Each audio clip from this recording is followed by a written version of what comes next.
Cette interface se présente en 3 fenêtres. À gauche, les signes, à droite, les maladies, au centre, les précisions concernant les signes ou maladies sélectionnés. Les fenêtres interagissent entre elles. La sélection d'un signe dans la fenêtre de gauche va faire apparaître dans la fenêtre de droite les maladies comprenant ce signe. Inversement, un clic sur une maladie fenêtre de droite va faire apparaître fenêtre de gauche la liste des signes potentiellement présents dans cette maladie. Pour faire une nouvelle recherche, cliquez sur Nouvelle consultation. Pour consulter un signe, la recherche se fait dans la fenêtre de gauche.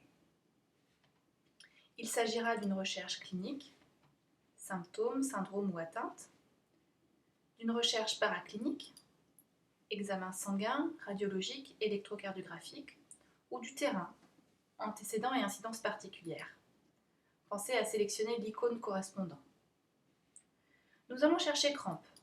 Tapez crampe dans l'onglet Recherche.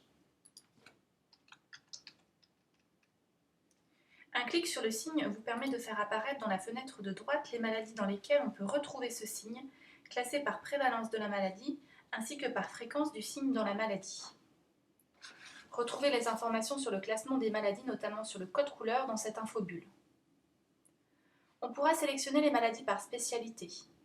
Infectiologie, endocrinologie, et possibilité de revenir à la présentation globale en désélectionnant la spécialité.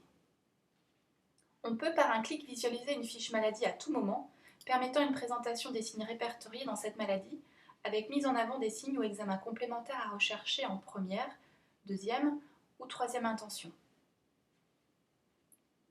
ainsi que des signes pathognomoniques le cas échéant, qu'ils soient d'ailleurs cliniques ou paracliniques. Vous trouvez des informations concernant ce classement dans l'infobulle située en haut de cette fenêtre. Il est possible, au même titre que pour les maladies, de sélectionner les signes par organe, cardiologie, pneumologie,